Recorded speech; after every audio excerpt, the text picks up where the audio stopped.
you called me the Charlotte Observer. You remember this? Because I observed for a couple of months, I think, that I was just there watching you guys do SportsCenter, and I got to the point where I go, I think I got it down here.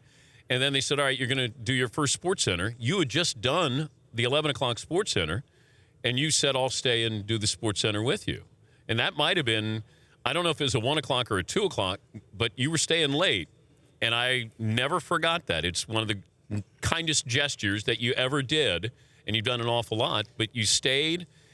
And I got the intimidation out of the way because I did a show with you, survived, and then I moved on from there. You called me on a bad day.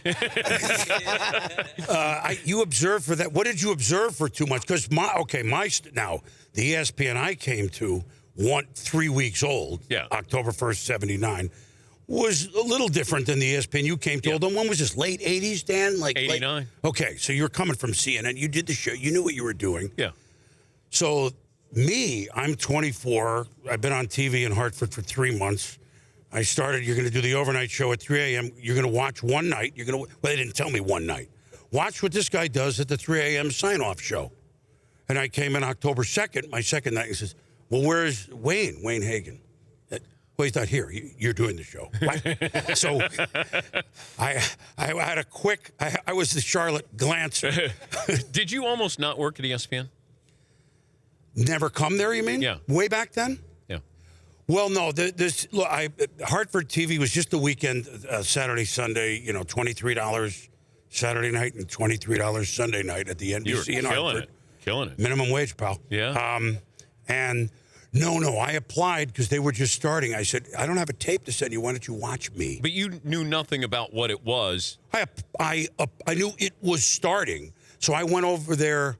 Not there, but there was some other place like late August or early September hey, would you consider me?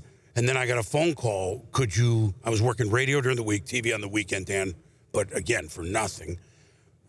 Would you like to do our overnight, our sign-off at the time show? I'm making a combination of maybe 10. And they said, we'll pay you 16. Where do I sign up?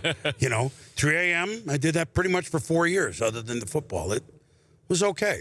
But also traffic wasn't bad going home. I'm wondering if you came along 10 years later. Good question. With that experience, never would have been hired. I mean, I'd already been on for 3 months, but really... But also your style. Okay. Well, interesting question. They would have had to have decided, if we're looking at this, let's say I was on local or Hartford or somewhere TV for a few years doing what I was doing. Yeah. I mean, I don't want to say I was Warner Wolf, but he was certainly upbeat, and that did exist, just not. Yeah. Of course, local sports would be 5 minutes. You won't have time to do nicknames of the Seattle Mariners if you're working in Connecticut, They would have had to decide ahead of time if this is for us or not. Me, it was throw him on. I think he can speak in complete sentences, and we'll see how it goes. But there was no blueprint for what you were doing. No. Nationally. No, and there was no blueprint, Dan, for the show, a half-hour of sports. Walter Cronkite only had a half an hour. Yeah. That's real news, if you think about it. So there's no blueprint for any of it. We're in Houston, Mercury astronauts. We went up, circled around, and hoped we came down in the ocean. The Dan Patrick Show, weekday mornings on Audience.